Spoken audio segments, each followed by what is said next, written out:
नमस्कार। ऐ लोगों, एक कहावत है कि सत्य परेशान हो सकता है, परास्त नहीं।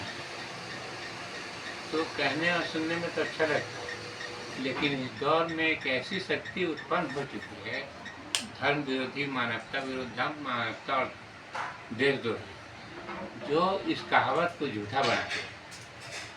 इस युग में सत्य को परेशान ही नहीं किया जा रहा, इस तरह से प्रयास किया जा रहा है कि उसे झूठे अफवाहों की बाढ़ में बहाकर विनाश को ले जाएगा। किसी विषय को लोग देखें कि सत्य को किस तरह से झूठों का संगठित टीम, जिसमें सरकार भी साथ है, उसमें शामिल है, और मीडिया और सरकारी तंत्र सब उसमें शामिल है। इस सत्य को इस तरह से बहाकर ले जा रहा है विनाश को दिशा में, मतलब विनाश को ले जा रहा है। चाहे वो किसी भी विषय को लोग अगर देखें तो ऐसा हो रहा है। तो ऐसा इसलिए हो रहा है कि एक ऐसी संगठित टीम बन चुकी है जो सत्य को, लोग कितने भी सच्चे हों, भले हों, देश भक्त हों या धर्म के भक्त हों, उनको झूठे अफवाहों की बाढ़ में बहाकर इस तरह से नष्ट किया जा रहा है, चाहे मॉब लिंचिंग हो या किसी भी धर्म स्थल के विरुद्ध अफवाहों की बाढ़। सत्य को उखाड़ फेंक करके विनाश की दिशा में ले जाने का एक मुहिम चल रहा है, जिसमें धर्म, मानवता और सत्य नष्ट होने से बच नहीं पा रहा है। तो खैर ये युग रहेगा नहीं ऐसा, लेकिन अभी हो रहा है ऐसा। चाहे किसी विषय पर देख लो, चाहे मंदिर मस्जिद का विषय हो या घुसपैठियों के नाम पर हो रहा है या गाय के नाम पर हो रहा है, जो भी है सब एक अफवाह के माध्यम से विनाश को ले आ रहा है।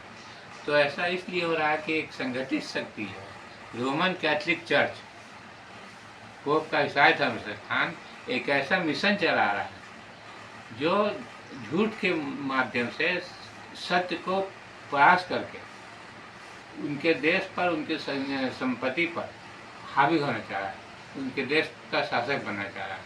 लेकिन लोगों को ये विषय दिखाई नहीं पा रहा। तो इसलिए इस विषय को अगर समझना है तो लोग ईसाई धर्म संस्थान के मिशन को समझें, उनके रूप को, उनके उद्देश्य को, उनके कर्म को देखें, जांचें और परखें कि क्या जिस तरह का दिखाई पड़ रहा है पोप का ईसाई धर्म संस्थान, क्या सचमुच ईसा मसीह की शिक्षा पर चल रहा है, या ईसा मसीह की शिक्षा से विपरीत दिशा में मुड़ करके झूठ का महल बना रहा है। तो खैर झूठ तो झूठ ही होता है, वो कभी टिकाऊ नहीं होता है, उसका अंत होना ही है। तो लेकिन इसको लोग जब तक समझेंगे नहीं, बुझेंगे नहीं, उसको जांचें और परखेंगे नहीं, तो झूठ को समझना बहुत मुश्किल है। इसलिए लोगों से मेरा अनुरोध है कि आप पोप ईसाई धर्म संस्थान की सच्चाई को समझें, जानें और परखें। इनका उद्देश्य क्या है, मतलब कि इस तरह से हर एक विषय पर इतना ठोस नीति चला रहे हैं कि उनको सफलता प्राप्त हो रहा है। संसार क्षमा करके परलोक छीन रहे हैं। तो लोगों का चाहत तो संसार होता है, संसार का सुख सुविधा, धन संपत्ति, ऐश मौज, यही लोगों का पाने का चाहत, आयु उसको प्रदान कर रहा है, और उसके बदले में उनके सभी अधिकारों पर हावी होता जा रहा है, उनके देश पर, उनके संपत्ति पर, उनके मान सम्मान पर। तो इस तरह से इस पोप के ईसाई धर्म संस्थान को परखना, देखना, जांचना, परखना बहुत जरूरी है, अगर मानवता सुरक्षित बना रहना चाहता है पृथ्वी पर। तो इस सच्चाई को उजागर करना होगा।